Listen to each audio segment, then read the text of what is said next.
Andar com fé eu vou, que a fé não costuma falhar. Olê, andar com fé eu vou, que a fé não costuma falhar. Olá. Sejam todos bem-vindos a este episódio do nosso podcast Em Cima da Hora. Eu sou Maurício Viana e o assunto de hoje é O Púlpito. Não aquele usado por pregadores nas igrejas, mas um livro que acaba de ser lançado. Escrito por Ana Virginia Baloussier, ele passa limpo a história do povo evangélico no Brasil, explorando os mais diversos temas, indo desde a política, que teve grande ascensão mediante a eleição de Jair Bolsonaro, o candidato dos cristãos, até outros temas como o aborto, o empreendedorismo e o poder. E claro, ninguém melhor para falar sobre isso do que quem o concebeu nesses últimos anos. A nossa convidada plantou muitas coisas em sua carreira e nesse seu jardim brotou uma flor chamada Violeta. Dessa flor foram geradas as páginas de seu primeiro livro, onde ela desafiou e desfiou seu rosário acerca da maternidade, impactando também outras mães. Depois de desfiar o seu rosário, não o montou mais, passou então a usar um colar de pérola. Com 2 filhas, ela também chega ao plural na literatura, lançando o seu segundo livro.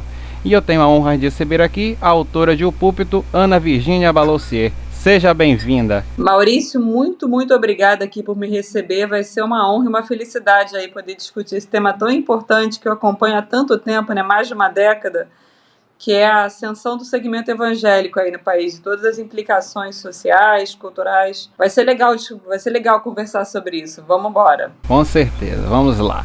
Então, assim, para começar, eu queria te perguntar o seguinte, né? No livro você cita algumas datas de quando o seu interesse pela cultura evangélica começou e de quando você passa a escrever sobre o assunto na Folha de São Paulo. Mas eu queria te perguntar sobre o livro, né? Quando foi que você teve a ideia, né? E como veio essa concepção e como foi todo esse processo? Então, Maurício, só para o ouvinte, telespectador saber, assim, eu entrei na Folha em 2010, depois do programa de treinamento do jornal, e logo depois, Vera Magalhães, editora de política, ela me chamou, e era apenas um ano eleitoral, né? Enfim, uma coisinha leve aí para começar no jornalismo. E então, uma das missões que ela incumbiu a Foca aqui, que é como a gente chama, né, o jornalista em começo de redação, em começo de carreira, era acompanhar o máximo possível de cultos e missas, cultos evangélicos e missas católicas, porque tinha uma questão aí sobre o que estava sendo falado a respeito do aborto, que era um tema já quente naquela eleição, que envolvia muito, enfim, era um tema que tinha virado aí um campo de batalha entre então candidatos José Serra e Dilma Rousseff. E foi aí que eu comecei a acompanhar com um olhar jornalístico o segmento evangélico, embora eu tenha estudado a vida inteira num colégio protestante. Eu já acompanhava sem saber, assim, já recebia o léxico, enfim, mas sem ter essa consciência. Agora, o livro, ele surgiu em 2017. Que foi quando a editora Todavia, ela foi criada, e aí o meu editor, né, o André Conte, ele me chamou para a editora e falou, a gente começou a conceber que livro que eu poderia escrever. Foi quando nasceu, assim, ele demorou um tempinho para sair, entre idas e vindas aí, mas aí veio essa ideia de que eu tinha que escrever sobre esse tema, que, imagina, se na época, 2017, era um tema importante, ele só fez se agigantar. E hoje eu acho até bom que tenha demorado para sair, que eu tenha demorado para começar a escrever, de fato, porque muita coisa aconteceu de lá para cá, nessa seara, né, nesse assunto. Então, eu acho que foi essencial aí amadurecer esse olhar e também esperar o desenrolar dos acontecimentos aí. Então, foi bom, assim, essa entrega aí, esse espaço todo. Mas estou feliz que está saindo finalmente também, né, porque muita coisa vai acontecer, se for esperar muito, vai virar o Chateau da literatura brasileira, né? Aquele filme que demorou 30 anos para sair. Com certeza, que é muita história, muita coisa acontecendo. E lançando agora, tem tantas reviravoltas que aí, quem sabe, vem o volume 1, volume 2, né? E por aí vai. Né? Então, realmente, celebramos esse momento, né? Então, a gente tem aí todo esse aparato, todo esse passeio por tantas coisas, né? Encerrando também um ciclo que foi bastante importante, que foi esse ciclo da questão também da ascensão política, né, da ascensão assim numa esfera muito importante. Então realmente, né, vamos ver o que é que vem agora por aí, esse pós, né, que certamente tem muita coisa pra gente acompanhar. E aí eu queria te perguntar também o seguinte, né, o livro, ele é classificado como uma não ficção brasileira, né, lá no site da Todavia, assim que ele é trazido pra gente. E assim a gente consegue ver no texto muito assim do seu estilo de escrita na folha, a dinâmica, a sagacidade, as palavras que você escolhe.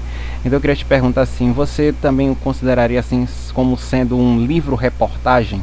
Eu considero sim, eu considero esse um livro-reportagem. Ele está muitas vezes em primeira pessoa, né? Até porque é o meu olhar conduzindo lá. Mas basicamente é um livro-reportagem. E isso tem muito a ver com o que eu entendo por reportagem, né? Esse estilo de jornalismo mais severo, que não permite muita adjetivação, de repente, que não permite muita descrição, ele não combina com o que é o meu estilo de trabalho. Apenas porque eu respeito todos os, enfim, estilos, mas porque eu acho que você tem que fazer o máximo para envolver o seu leitor. Quando você faz jornalismo impresso, que você não tem um recurso de imagem tão imediato, muitas vezes, você precisa envolver o leitor naquela cena. O que está acontecendo? Ele precisa estar vendo lá. Não basta chegar a falar que o fulano entrou na sala, assim, o pastor subiu no púlpito. O que era no púlpito? O que ele estava falando? Qual que era a atmosfera? Tinha rosas desenhadas na parede da igreja, tinha uma infiltração acontecendo. Isso tudo revela muito sobre o contexto daquela cena toda. O que não pode é o que a gente chama de nariz de cera no jornalismo, né? Só enrolar para não entregar. E eu até brinco que tem até uns cacoetes engraçados que acha que está fazendo jornalismo literário quando cita o que a pessoa está comendo. De vez em quando fulano, enquanto degustava um pão de queijo, falava sobre a reforma tributária. E às vezes vira só um cacoete. Mas eu acredito nesse jornalismo que faça o leitor se engajar, ou o espectador se engajar no que está sendo lido. Com certeza. E sinceramente, assim, falando pessoalmente, acredito que pelo menos comigo esse objetivo foi alcançado, porque o livro, gente, você começa a ler e você não quer parar. Realmente, assim, é impressionante a continuidade também nos temas, a continuidade nos assuntos, as histórias que vão ali, vão se mesclando, né? Então tem muita coisa boa, a gente já vai aprofundar um pouco mais pra frente em alguns pontos a respeito disso. E assim, você, né, citou aí no início, né, você estudou num colégio metodista, né, compartilhou isso na introdução do livro com a gente, né, e assim um pouco das suas percepções naquele ambiente e tal, tudo, né, você traz de volta essa atmosfera da época. E agora você é a principal repórter da Folha cobrindo assuntos de cunho religioso. E assim, nesses mais de 25 anos que você está acompanhando assim, a efervescência religiosa no país, tanto ali na escola e depois, né, sendo ali também, né, enviada pela Vera para cobrir os cultos e agora escrevendo sobre isso, né?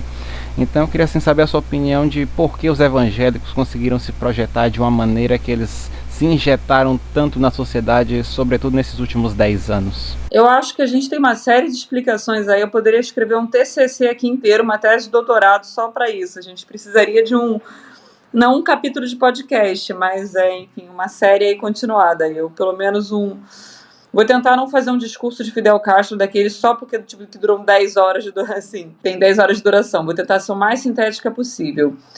Eu acho que tem muito a ver com algum momento que a gente está vivendo. Essa questão comunitária que a igreja evangélica oferece, esses laços comunitários, que eram muito fortes no passado com o catolicismo, ela conseguiu se apropriar muito bem disso, de forma que a igreja católica ela não consegue mais com tanta cuidado chegar nas periferias, por exemplo. Eu vou dar um exemplo, que é o da Benedita da Silva, a deputada Benedita da Silva. Ela era católica e ela me contou do momento da conversão dela. Ela tinha, enfim, perdido tudo numa enchente, o irmão estava acidentado, tinha se acidentado. Ela estava num momento ruim, vamos lá, um momento péssimo da vida. Até que alguém falou se ela queria ter um minutinho para ouvir a palavra de Deus, né, a palavra da Bíblia. Ela topou, foi lá, enfim, pagou para ver e tal, e na igreja, mais do que só esse conforto espiritual, digamos, que ela diz ter recebido na época, ela falou, de repente chegou um irmão aqui e me deu uma roupa nova, uma costureira foi lá, e aí alguém me deu um sofá, e aí me abraçaram. Isso era muito importante. E aí eu me lembrei agora também, lembrando da Benedita, de uma outra, enfim, uma evangélica que eu conversei uma vez, eu perguntei justamente por isso. Eu falei, mas por que você acha que é tão forte a igreja evangélica na vida das pessoas, por que ficou uma coisa tão forte? E ela falou, sabe a Dona Maria, aquele estereótipo da senhorinha que vai trabalhar e muitas vezes vai lá, e é a senhorinha que tem um trabalho invisibilizado, ela que está limpando o chão do hospital, ela que está servindo a mesa das Madame Jean Leblon, ela que está sendo a enfermeira no plantão noturno e tal, e ela chega em casa, assim, ela chega esse trajeto do trabalho e ninguém está nem aí para ela. Ela ganha um salário mínimo ou 2, quando muito, e ela parece que a sociedade não enxerga que ela existe. Ela volta para a igreja, ela não é a senhora X, ela não é mais uma na multidão, ela é a Dona Maria que está na cantina lá cuidando da igreja, a Dona Maria que as pessoas respeitam, a Dona Maria que tem o seu momento lá, a Dona Maria que ajuda e é ajudada. E esse laço comunitário é muito forte.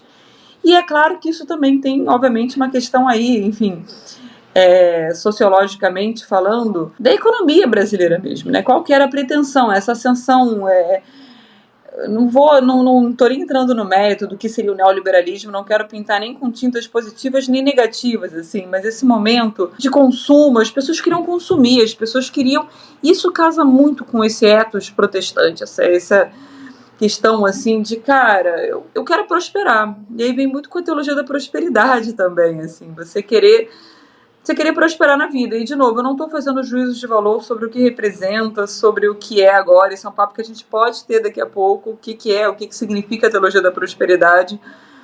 Mas eu acho que, somado a isso, você tem todo um ambiente de próspero para o Brasil virar evangélico. E você tem também, agora falando bem pragmaticamente, uma facilidade de abrir igrejas evangélicas sem igual em outras religiões.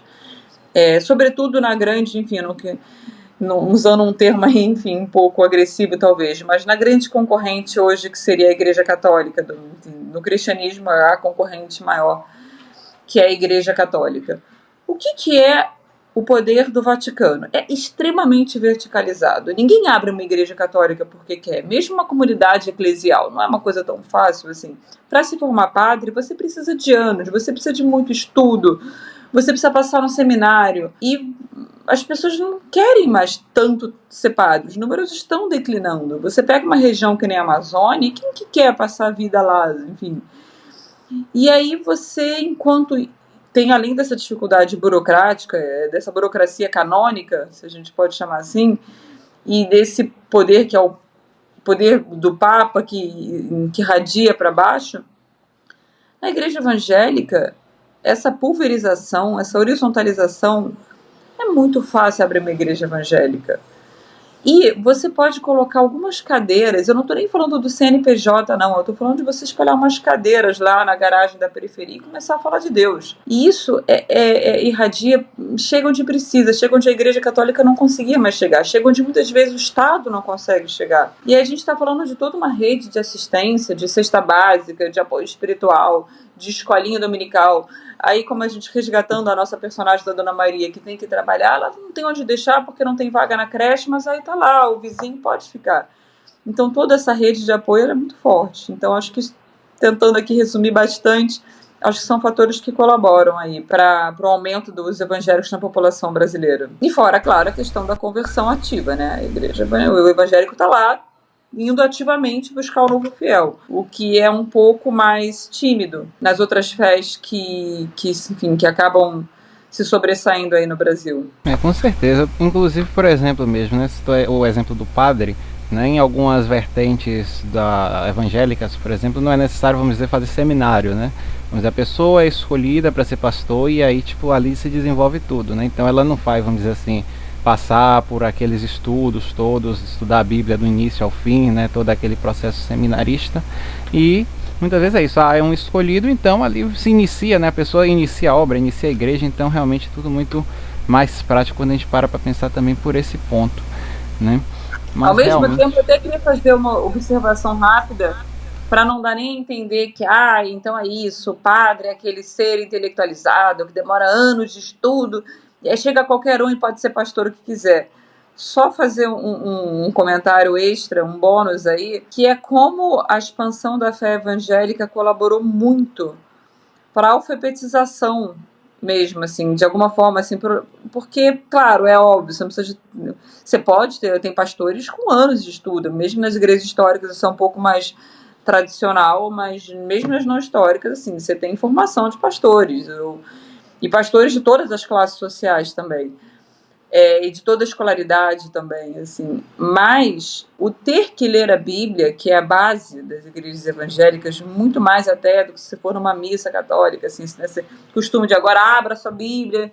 As pessoas têm que saber ler, e não só, quando eu falo saber ler, é não só saber ler, mas saber interpretar o texto. E a Bíblia é um texto denso, mesmo com as traduções mais facilitadas, assim, mais contemporâneas, a Bíblia é um texto muito denso. Então, assim, como isso colabora para o engrandecimento pessoal também das pessoas, sabe? Assim, você deu aí, subiu mais um degrau aí. Com certeza. Aí sim, vamos agora te perguntar sobre o seguinte, né? Inclusive a gente está falando nessa vertente. Aí você conta muito da sua percepção a respeito do povo evangélico, de como ela mudou quando você teve de cobrir lá em 2010 a agenda, né, das missas, das igrejas e tudo mais. Percorrendo ali, né?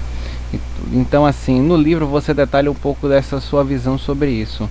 Mas, assim, se você pudesse definir no antes e o depois, assim, como é que você enxergava antes os evangélicos e como você os enxerga hoje? Olha, Maurício, é como eu até conto na introdução do livro, assim, eu acho que no começo eu tinha esse preconceito que eu acho que era meio classista, de é um bando de gente ignorante que está sendo manipulada. Eu acho que eu tinha um pouco disso, embora eu tem uma visão bem aberta à religiosidade em si, assim, eu acho que é uma questão de autonomia, enfim, muito forte querer julgar o outro pela sua fé.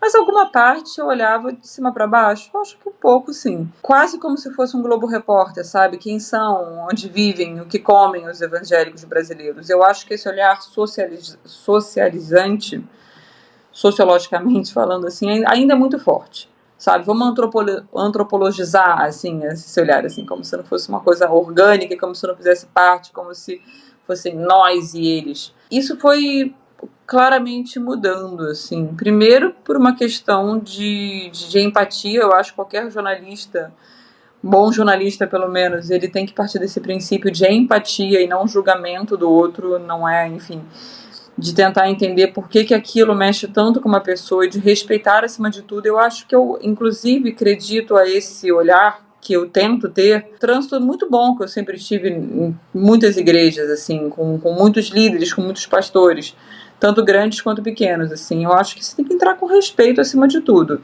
E respeito não é ser condescendente jamais, assim. E isso tem muitos desafios aí que a gente pode parar e pensar que, a princípio, você tem uma posição social sobre um daqueles marcadores sociais importantes, sabe? Tipo assim, o que você pensa sobre aborto? O que você pensa sobre drogas? O que você pensa sobre direitos LGBTQI? O que você pensa sobre educação? Assim, e aí? E se a pessoa pensa o contrário de mim? Mais do que achar que ela é boçal, mais do que achar, para usar uma nomenclatura tão gratuitamente, tão distribuída por aí, assim, um rótulo que é, essa pessoa é fascista ou não é fascista e tal, tão banalizada, né? É tentar entender quem é o outro e por que ele pensa aquilo. Então hoje eu não consigo ter esses julgamentos, nem julgamento, assim, hoje eu consigo não só, obviamente, entender e compreender e me sentir próxima e achar muito bonito, até uma pontinha de inveja às vezes, né, assim, como eu circulo por muitas religiões, eu tenho a minha religião, eu geralmente não abro ela muito só para...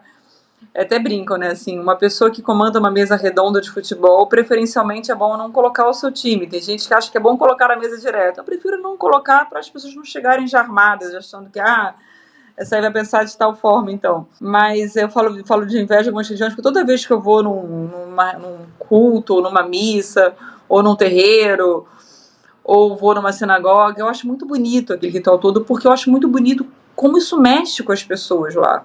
O que isso diz, o que a fé faz com alguém, o que a fé transforma. Mesmo, você pode inclusive ter falta de fé e admirar isso. Então eu acho que hoje eu vejo como uma religião que obviamente você pode discutir, enfim, questões políticas, questões sociais, questões culturais, isso é aberto para todo mundo. A religião não é um salvo-conduto. Nenhuma religião pode ser um salvo-conduto para você fazer o que quiser, para você desrespeitar minorias, para você praticar intolerância com o que quer que seja. Eu falo nenhuma religião, frisando. Mas hoje eu acho que é um fenômeno aí não social importante se entender, mas também uma manifestação cultural absolutamente vital para o Brasil. Sem dúvida, e também já está entranhada, né? Está nas entranhas, os números crescem, né? E também tem toda essa questão, como a gente falou, do assistencialismo, tudo mais, né? Então, a cada tempo que passa, os evangélicos vão mostrando que eles não são justamente ETs, né? Como muitas pessoas pensam. Eles são realmente gente como a gente e que, né, estão realmente ocupando seu lugar ao sol, né? E assim, você falou essa questão da mesa redonda de futebol, essa questão de não expor sua religião, né, a fé que você segue. E aí eu queria te perguntar justamente sobre isso, porque assim, tanto no site da Todavia como no texto, né, do livro, você frisa em alguns momentos que o livro traz uma abordagem evangélica sem preconceitos. E assim, nesse nosso cenário atual, você considera necessário frisar essa imparcialidade do trabalho para o público, ressaltar a importância dessa informação?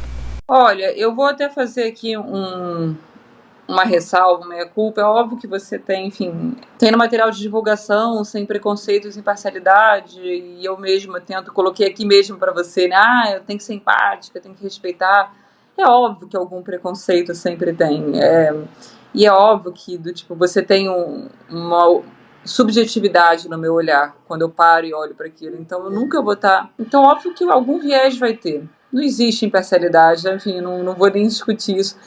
Mas eu lembro que eu estava lendo um texto sobre como essa visão, a gente tem que fingir que a gente consegue ser imparcial e a gente tem que, é um texto do, enfim, ex-editor-chefe do Washington Post, mas ele fala assim, que tem uma linha nova que defende que o jornalismo ele deve assumir sua subjetividade, sua editorialização de alguma forma, porque todos nós sabemos em que a gente vota, todos nós sabemos o que defendemos, e não deveríamos esconder do nosso espectador, do nosso ouvinte, do nosso leitor isso. Claro que eu acho legítimo você, enfim, dá a entender que sim, como eu acabei de falar, a gente tem alguns preconceitos, a gente tem os nossos vieses pessoais sempre, isso claro que vai atrapalhar no nosso julgamento, na nossa seleção mesmo. Por que eu escolho olhar para uma coisa e não para outra ao falar de um fenômeno? Por que eu escolho um ângulo e não outro? Isso sempre vai ser um recorte. Mas ele fala também que essa desistência de buscar a imparcialidade, mesmo que ela seja um santo graal lá, mesmo que ela seja um pouco o cachorro correndo atrás do próprio rabo, né? E ele faz uma metáfora interessante nesse texto, que é quando você vai ter um julgamento, quando você vai ser, enfim, posto em julgamento, você está lá num tribunal, num juiz. É claro que você sabe que o juiz também tem um viés dele aí, ele vem de algum lugar aqui, as decisões dele, óbvio que podem ter alguma interferência externa. Inclusive, tem até algumas pesquisas que falam que até a taxa de glicose no sangue dele atrapalha o julgamento dele, que os juízes, eles costumam ser mais benevolentes quando eles julgam depois de almoçar, depois do almoço, do que antes do almoço, porque eles estão mais saciados, são mais bonzinhos. Mas você vai esperar algumas cenas. O que é o sistema de justiça? É você esperar o máximo possível, sofisticá-lo ao máximo, para que você tenha o máximo de decisões, de vereditos imparciais. Para que, por exemplo, se eu vou chegar lá e julgar uma pessoa flamenguista, eu sou Fluminense, Botafogo, Vasco, eu sou carioca, gente, perdão por... eu não vou julgar baseado nisso. Ela não gosta porque eu não se embase... Então você tem eu usei, claro, um exemplo muito rasteiro aqui, muito caricato, óbvio que isso não acontece. Mas a gente tem que buscar ferramentas pra gente tentar entrar o máximo possível aí nessa imparcialidade. Que é uma parcialidade impossível, mas façamos o possível para chegar a esse impossível. Com certeza, né? Realmente a gente é aquela coisa, né? Porque infelizmente é aquela coisa, a questão humana, né? Fica muito forte. A questão do juiz é humana, a questão do jornalismo é humana. E essa parte humana também agora tem na questão de quem recebe, né? O emissor da mensagem, mas também o receptor. E o receptor hoje em dia está bem mais, vamos dizer assim, criterioso. Então ele não vai mais avaliar, tipo assim, o trabalho da Ana Virgínia, mas vai avaliar, tipo, a Ana Virgínia escreveu isso porque ela pensa assim, ela vota assado. Então isso é muito complicado também, a gente, né, ter isso a seguir, né? Muito mais criterioso e tem um acesso muito mais fácil ao que o jornalista faz por causa das redes sociais, né? Antigamente, para você criticar um jornalista, você tinha que se dar o trabalho de escrever uma carta para o jornal. Eu estou falando de jornal porque eu trabalho em jornal impresso, mas uma carta para o jornal, para ela ser publicada. É um trabalhão que dá você ser hater de alguém no passado. Hoje, basta você chegar no Twitter e qualquer Instagram da pessoa e você detona, destrói ela. E são pessoas que, se você cruzar a porta, elas vão ser os mais gentis vizinhos que você vai ter. Mas a internet faz isso com a pessoa, né? Ela transforma as pessoas em brutamontes muito fácil. Mas também isso é o lado negativo, mas o lado positivo é isso. Assim, você tem os ombudsmans assim, da vida real eternos, que é uma cobrança maior, assim, acho que uma troca maior também ao mesmo tempo. Para que o jornalista não tá na sua torre de marfim, né? Do tipo, julgando a sociedade, reportando a sociedade, sem que ele seja afetado por ela também. É isso, uma via de mão dupla, né? E assim, entre muitas histórias, né? A gente está aqui falando de muitas perspectivas, muitas situações, né? Assim, tem muitas histórias e muitos personagens reais no livro, né? E assim, dessas pessoas que você conheceu e entrevistou, qual foi a história assim que mais te impactou? Olha, essa pergunta, acho que é a pergunta que vai ser a pergunta fácil dessa conversa. Porque falar sobre esse assunto é sempre intricado, né? Mas essa é fácil. Ela é o parente que eu cito no capítulo sobre conversão.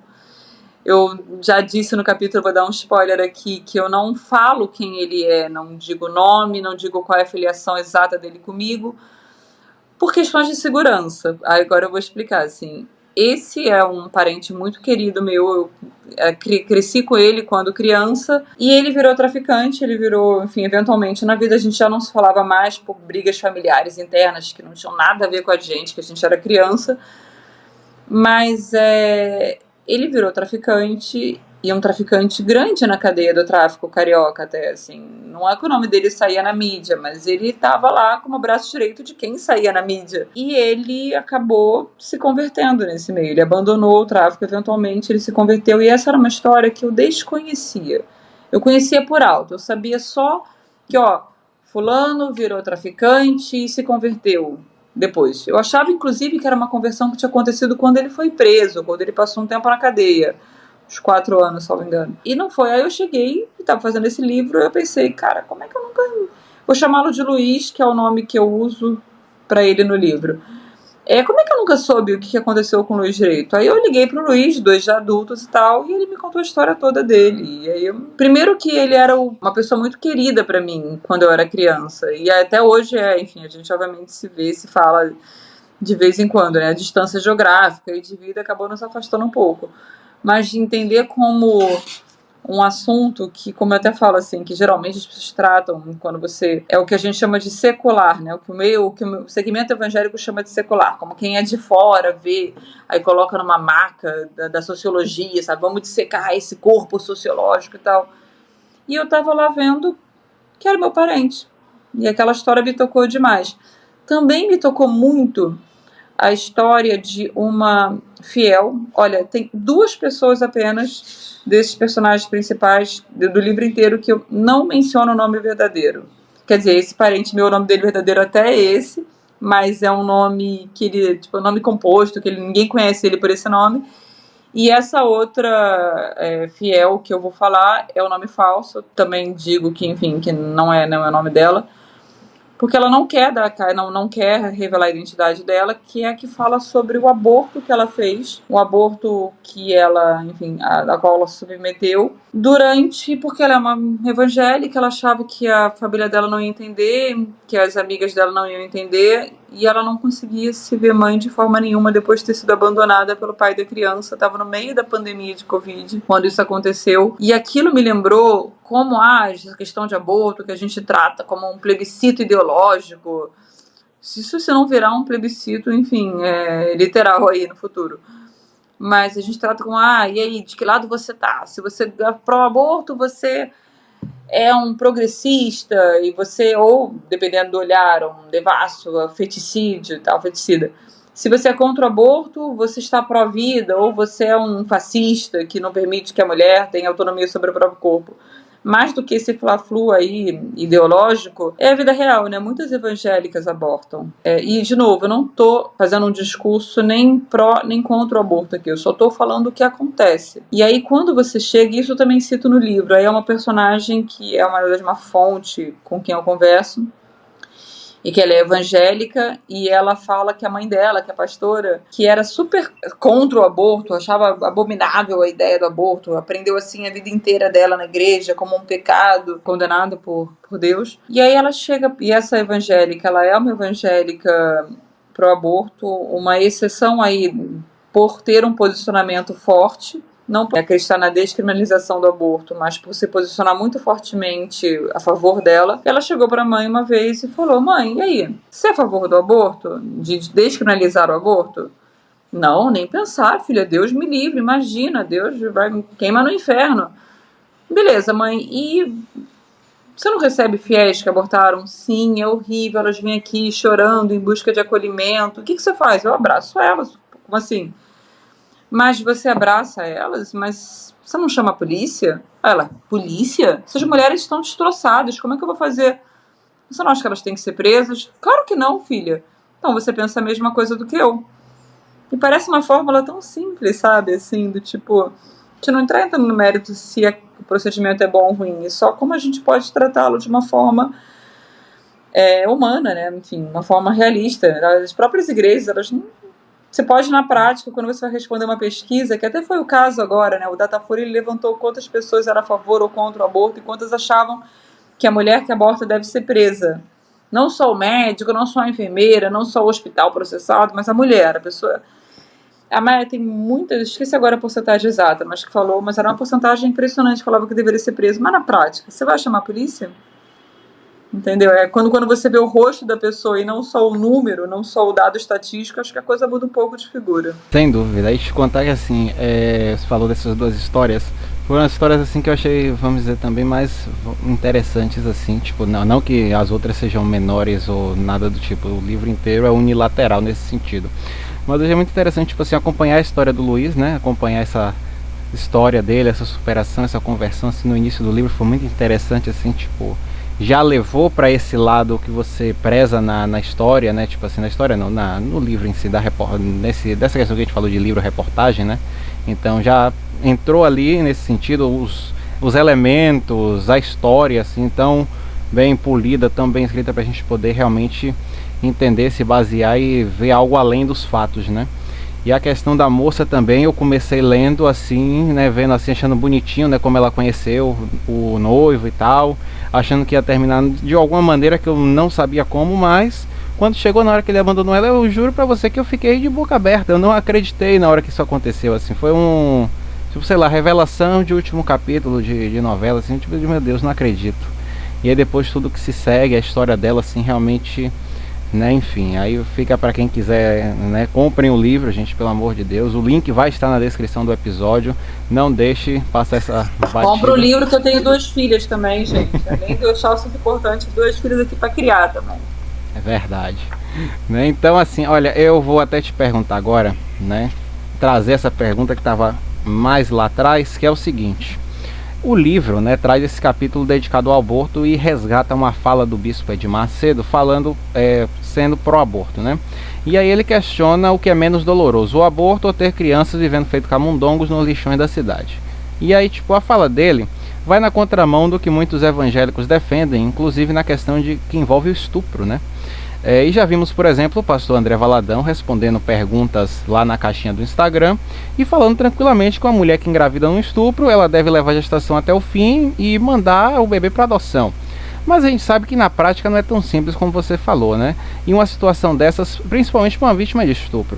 E assim, pegando esse gancho, eu queria te perguntar sobre essas declarações, e você já começou a falar um pouco sobre isso, que é o seguinte, na sua opinião, você acha que determinadas questões dentro da igreja são mais observadas numa visão teórica e não prática diante do nosso mundo real e cotidiano? Olha, é como eu falo, assim, na prática, na teoria é uma coisa, na prática é outra, assim. Isso vale para muitas questões. Você pode aprender que... E eu acho que tem muito a ver também com a nossa lógica de polarização das redes sociais, de como você não enxerga, como você vê o cara a cara, conversa olho no olho, ou pelo menos saber que aquela pessoa tem o nome. Eu falo isso para os dois lados, viu? Não é só para... Seja a direita em relação à esquerda, seja a esquerda em relação à direita. Por exemplo, quando eu falo da esquerda, é a esquerda que, os evangélicos só querem... Hoje mesmo alguém fez um comentário no meu Twitter falando temos que regulamentar um contexto rápido. eu repostei um texto do Brasil Presbiteriano, um jornalzinho presbiteriano, falando que era um artigo que se posicionava contra o Dia da Mulher, porque via como alguma coisa do feminismo radical marxista.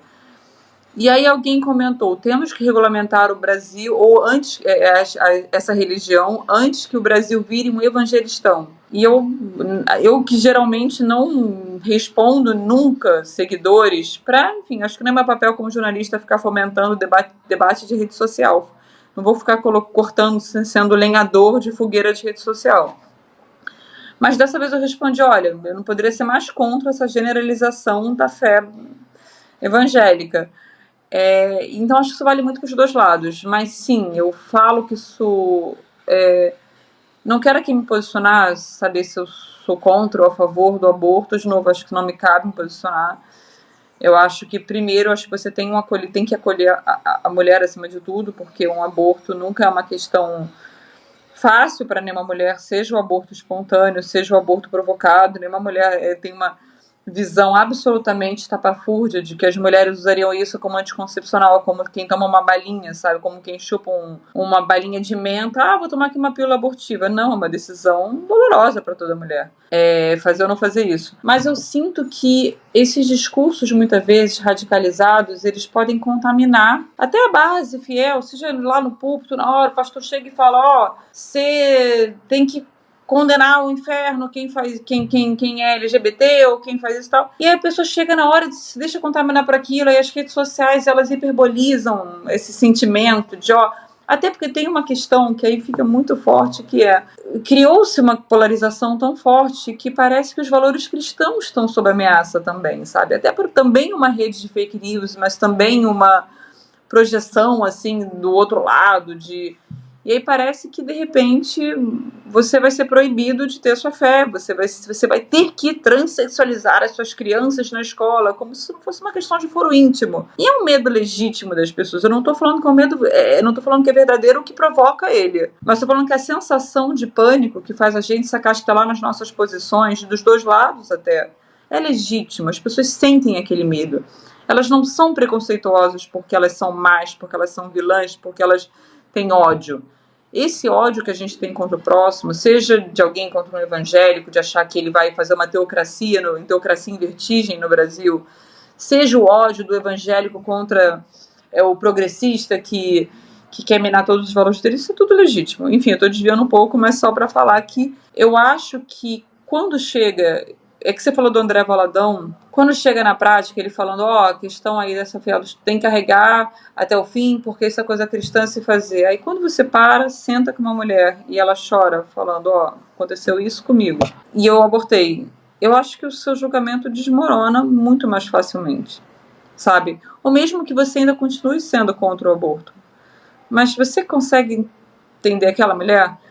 Eu até acho que você citou, eu citei, você citou eu citando o Edir Macedo. Tem umas outras questões que envolvem a posição pessoal do Macedo, que nem é todo pessoal do Universal que segue. Até o próprio Marcelo Crivella, por questões eleitorais ou não, já se falou contra o aborto. É o sobrinho dele, enfim, ex-prefeito do Rio, ex-senador, hoje deputado. Mas eu acho que quando eu converso com muitos pastores, eu sinto que boa parte deles até fala, é pecado, não pode, mas na prática a gente, ainda mais nesses casos que a legislação brasileira defende, que é o estupro, o feto-anencefalo e o risco de vida para amanhã, acho que ninguém discute, esse ninguém discute. Eu acho que as pessoas falam que, a gente, até para manter uma posição pública e tal, mas na trincheira a gente fala uma coisa e tal, mas pessoalmente a gente sabe que não é assim. A gente sabe que muitas fés abortam nesses casos e a gente não vai denunciá-las. É isso, né? E é uma atitude nobre quando a gente para pensar assim a questão da sua opinião. Também não é assim, vamos dizer... agora me faltou até a palavra, né? Não é nem chover no molhado, nem, vamos dizer assim, puxar a sardinha para o seu lado, né? Porque você está aqui e eu estarei falando isso na sua frente. Mas a questão de você ter essa visão de, assim, ser, né? Ficar nem de um lado nem do outro. Tudo não é uma questão, vamos dizer, de ficar em cima do muro. Até porque jornalista não fica em cima do muro, né? Fica do lado do fato, né? Principalmente. Então, eu acho que é realmente isso daí. A gente precisa mesmo, né? Ter uma coisa mais flexível, né, e entender o que de fato está se passando, né? E assim, Antes falou do Twitter, aí agora achei um momento oportuno para poder falar de uma frase que eu achei maravilhosa, né? Que é o seguinte, né? Uma pessoa virou para Ana e falou o seguinte, gente: você não entende nada do que está falando, vai estudar. Me diz o gentil seguidor que mandou o link de uma matéria para me ajudar a aprender o assunto que ele acha que eu não domino. A matéria é minha. Eu achei isso sensacional. E a gente agora vai falar justamente sobre uma matéria que a Ana fez, entrando por esse ponto que tem essa questão da política. E de maneira nenhuma você não fugiu do tema, você pensou que tinha fugido ali um pouco do assunto, mas vamos cair nele agora. Porque você projetou na Folha em 2022 que o presidente Lula voltava ao Planalto mais afastado dos evangélicos. E agora em 2024 nós vemos isso ocorrendo com o presidente não investindo em participar de eventos com essas lideranças religiosas, né? A atitude dele tem sido comemorada muito por apoiadores, né? Só que fica assim a figura do presidente nessa situação. Então como é que fica essa situação, assim, a figura dele, já que ele apregoou, né, na campanha o slogan União e Reconstrução. Então como é que fica essa situação? Eu acho que tem uma mistura aí de bate-cabeça com barata voa no PT muito forte sobre como abordar esse tema, como abordar o evangélico que virou um espantalho eleitoral aí para o PT, né? Assim, lembrando que o PT já teve apoio da maioria da base evangélica e também já teve apoio dessa liderança aí nacional evangélica, assim, grandes pastores. Também já teve o repúdio nos anos 90, mas desde que o Lula ganhou até, enfim, primeiro mandato da Dilma, no segundo já começa a ficar um pouco mais bamba a coisa, até que no impeachment, muitos deles, enfim, rejeitam Dilma 3 vezes aí. Mas o próprio Lula não sabe muito bem como lidar com... Eu vou citar, na verdade, eu vou fazer uma linha do tempo muito rápida aqui. Em 1989, o Lula perde a eleição para o Collor, o eleitorado evangélico ainda é pequeno, não sei exatamente quanto, mas é na casa dos 10%, enfim, mas era um pouco fiel da balança, assim, sem nenhum trocadilho, assim, como foi uma eleição, também era uma eleição acirrada, a primeira eleição que o Brasil tinha desde a ditadura militar, então qualquer voto conta, aquele negócio. E aí tem até o Paul Freston, que é, enfim, um sociólogo formidável da religião no Brasil, que estuda, enfim, o pentecostalismo brasileiro. Na época ele já falava que, olha, se o Lula tivesse conquistado mais evangélicos, talvez ele tivesse ganhado, sabe, assim, E aí, naquela eleição, você teve uma campanha falando que o Lula, olha só que vale a pena ver de novo, né, ou não vale a pena ver de novo, assim, mas já naquela época tinha fake news de que se o Lula ganhasse, ele ia fechar as igrejas. O curioso é que o argumento era o contrário. Não ao contrário, o argumento era outro. Ele não ia fechar as igrejas porque ele odeia a fé cristã. Ele ia fechar porque ele estava mancomunado com a Igreja Católica e queria que a Igreja Católica voltasse a ser religião oficial do Brasil. Até porque o PT ele foi fundado, em boa parte, pela ala mais progressista, né, ligada à teologia da libertação. Então você tem uma base católica forte na fundação do PT. Então o Lula acaba perdendo a eleição. Não estou dizendo que foi por causa dos evangélicos, obviamente, é multifatorial, e os evangélicos eram pequenos na sociedade, então a primeira bancada evangélica, aliás, é da Constituinte, é mais ou menos dessa época. E aí, em 1990, meses depois dele perder a eleição, ele é entrevistado pelo André Singer, que, enfim, cunhou o termo lulismo e viraria o porta-voz do governo dele.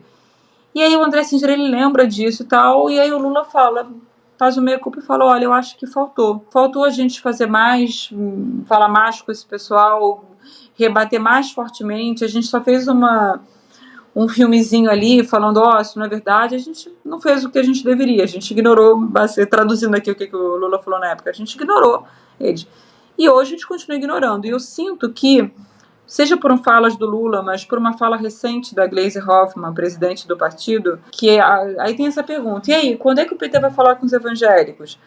E aí tem uma aposta redobrada nesse discurso de que o presidente não tem que falar com a fé, porque ele tem que respeitar toda a fé. Isso é uma questão de retórica, porque a gente sabe que na prática tem esse... Eu falo na prática porque isso é uma apuração de bastidor.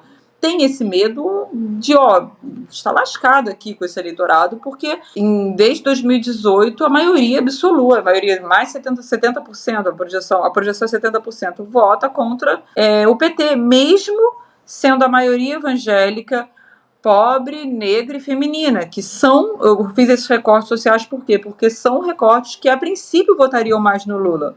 Entrou o fator religioso, já faz votarem um pouco mais contra o Lula e, no caso, no Bolsonaro 2 vezes. Então tem esse discurso, não, você tem que respeitador, você não tem que botar o discurso religioso porque o Estado é laico e a gente quer respeitar todas as fés. E também tem uma aposta na economia. Se a gente melhorar os índices econômicos, os evangélicos, que fazem parte em grande medida dessa base aí da população, eles vão voltar para o PT, porque eles vão ver que a gente melhorou a vida deles e o que importa é isso. O que importa não são falácias, construções artificiais ideológicas, brigas ideológicas. O que importa é a melhoria na vida do fiel, é ele prosperar, enfim, para falar de prosperidade aqui. Eu tenho minhas dúvidas, eu acho que isso não acontece mais, eu acho que nem eles acreditam muito nisso mais, assim, acho que é o que eu vou tentar, nossa, eu vou cometer um anglicismo horroroso aqui, mas é a expressão em inglês wishful thinking, é você torcer para que seja uma coisa, sabendo que é muito realista que seja apenas aquilo, e isso reverbera.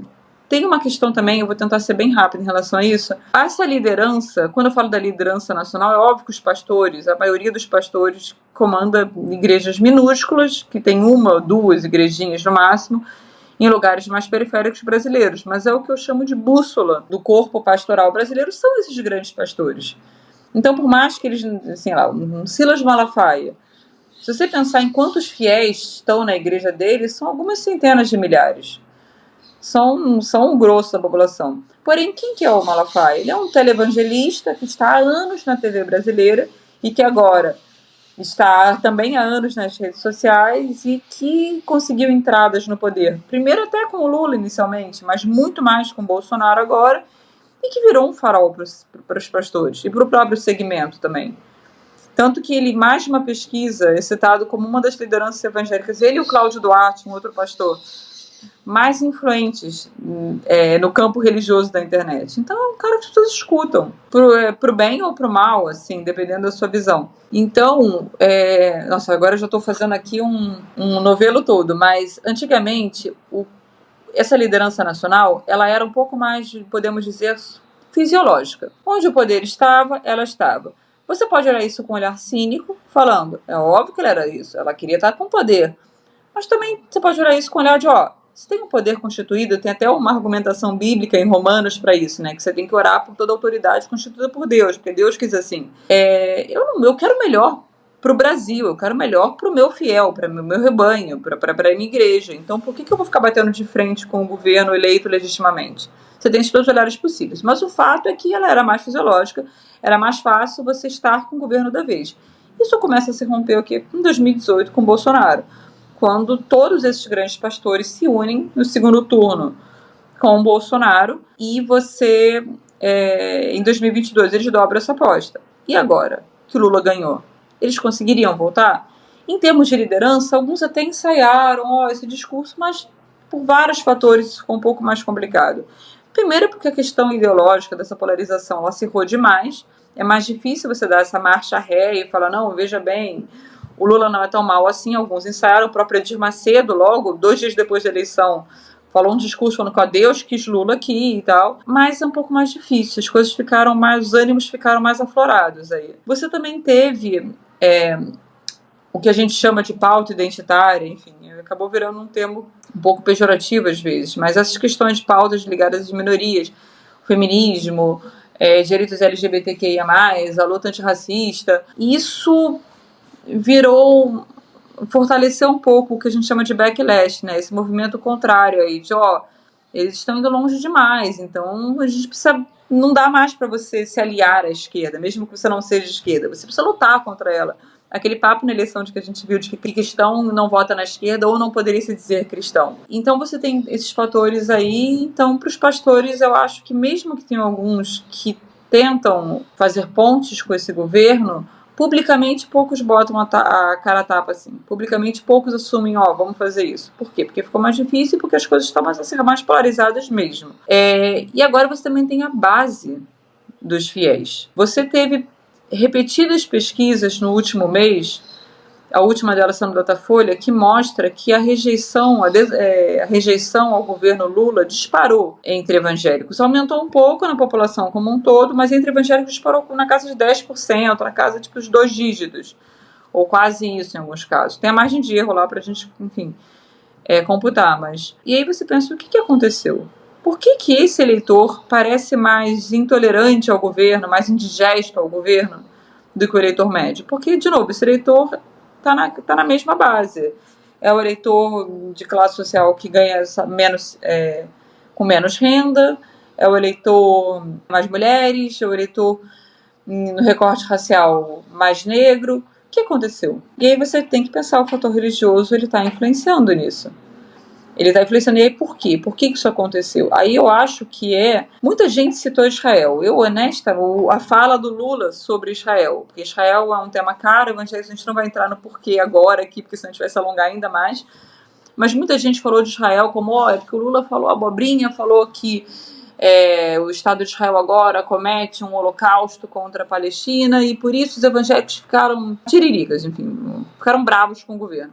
Eu acho que isso é uma questão, honestamente, tem que ter, obviamente, pesquisa para medir isso, mas é uma questão tangencial. Eu não acho que o evangélico médio, que está lá na base, ganhando pão todo dia, chegou e pensou, tô bravo com o Lula pelo que ele falou sobre Israel, hein?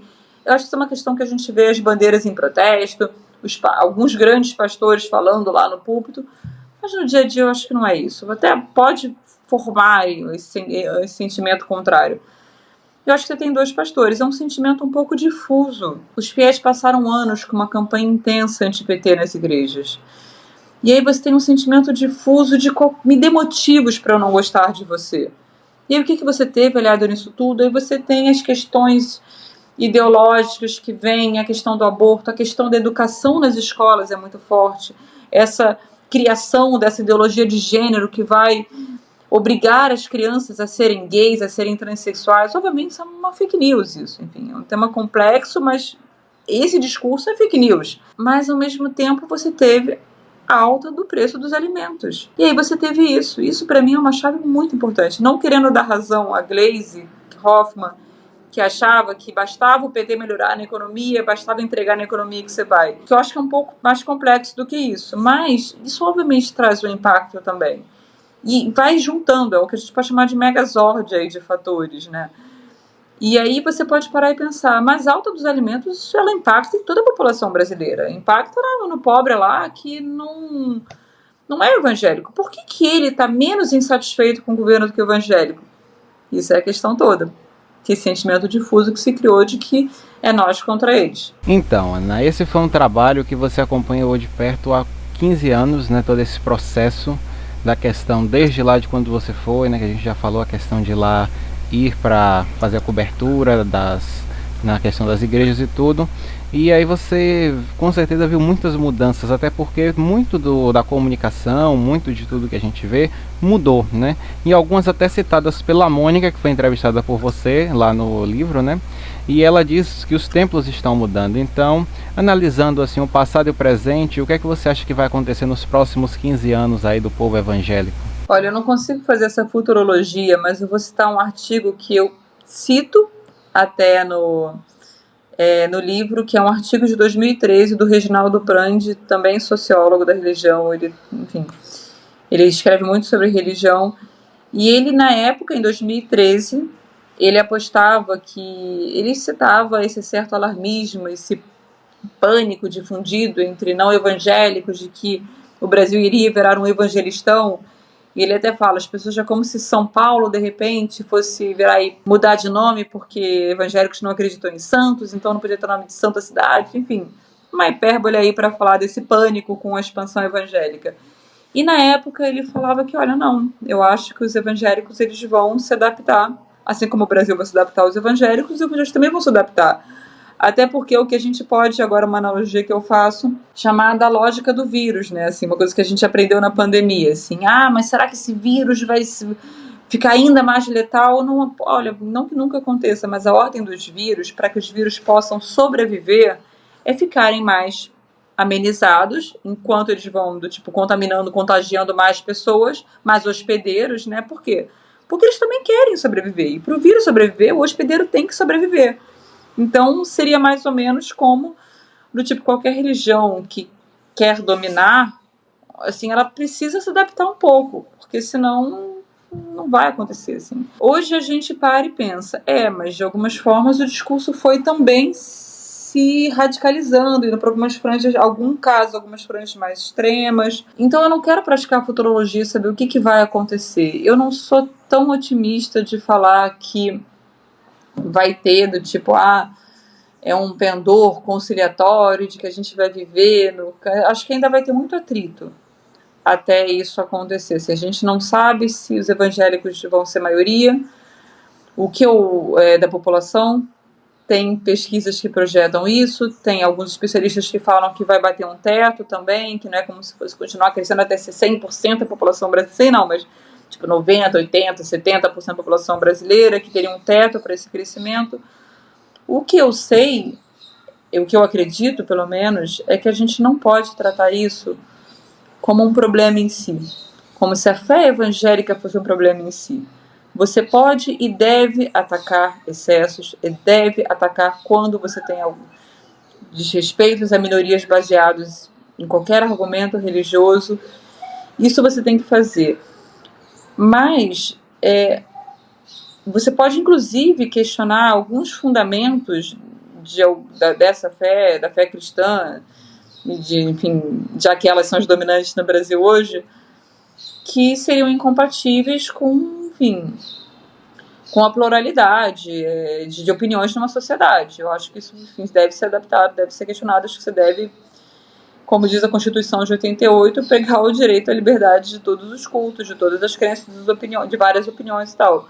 Criminalizar só quem prega o ódio e tal. Mas isso talvez seja o que eu mais acredito, é que a gente não pode tratar como um problema em si.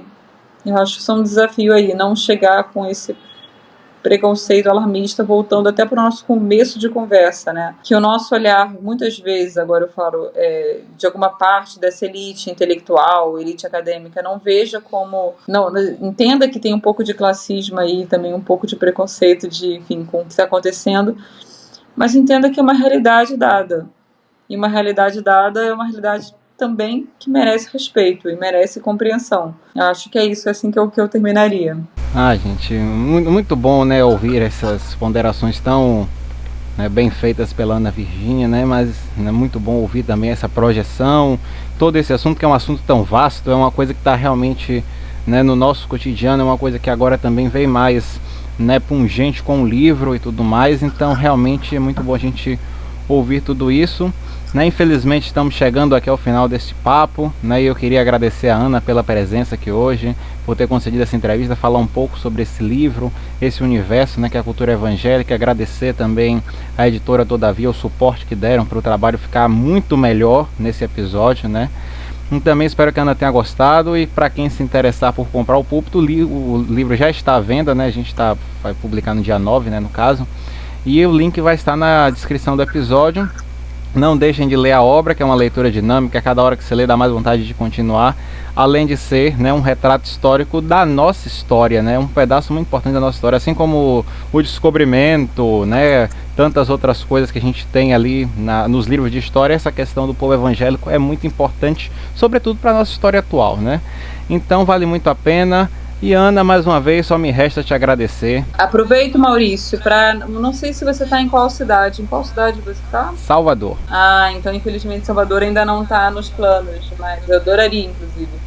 Mas para quem estiver em São Paulo, no Rio de Janeiro, para convidar, porque já tem lançamento marcado. Em São Paulo vai ser no dia 23 de abril, na livraria Megafauna. E no Rio de Janeiro deve ser no dia 3 de maio, mas ainda estamos fechando o lugar. Mas aproveito para deixar o convite aí. Então a gente não perde a oportunidade, né, de ir lá, né, prestigiar esse livro, realmente. Enfim, né, somente mesmo agradecer. E é isso, né? Algumas considerações finais. Gostaria de dizer mais alguma coisa? Queria agradecer de novo o espaço aqui aberto para a gente poder debater esse assunto tão importante. Então é isso, eu também agradeço realmente. Então muito obrigado a você que esteve aqui com a gente ouvindo. E nós vamos ficando por aqui. E este é o seu Em Cima da Hora, o podcast na hora certa para você ouvir. Até a próxima!